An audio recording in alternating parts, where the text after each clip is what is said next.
નથી. પછી બીજી વાત કરી સમજીએ કે ગમે એવો છે કે સંબંધના મહેમાની એ ગમે એવો છે તો બેઠો છે કોની પાસે કે એની સુધારવાની જવાબદારી યોગીજી મહારાજની છે, તમારી નથી.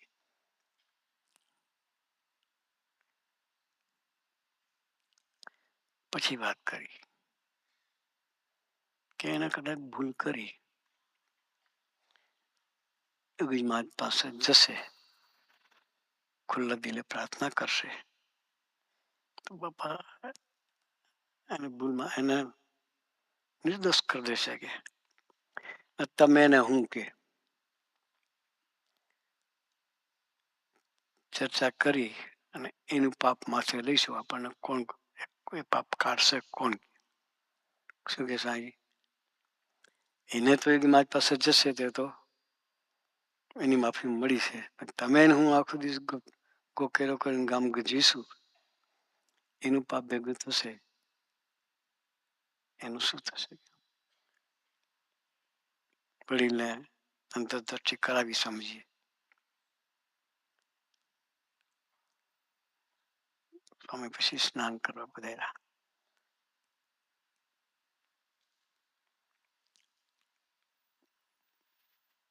પછી બાપાના દર્શન કરવા ગયા. બાપા બાથરૂમમાં હતા. સ્વામી બહુ વહેલા ઉઠી જતા.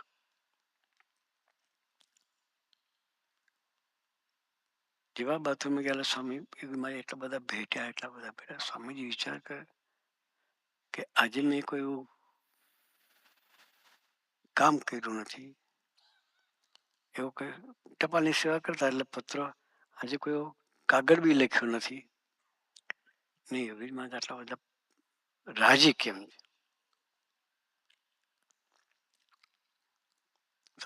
બાપાએ કે બે હાથે 5-6 ધબ્બા મારી નાખે ખોળામાં માથું મૂકીને. હું વિચાર કરતો થયો બાપા આટલા બધા પ્રસન્ન કેમ છે?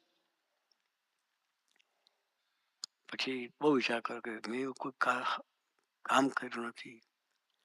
પછી વિચાર આવ્યો કે સવારમાં પછી યોગી મહારાજે કહ્યું, ગુરુ તમે તમારી બહુ મોટી સેવા કરી, અંતર્યામી પણ. હા, બધું જ દેખાતું હોય. યોગીજી મહારાજ બધું જોઈ શકતા હતા. એટલે એને કહ્યું બાપાએ કે ગુરુ તમે તો આજે મારી બહુ મોટી સેવા કરી.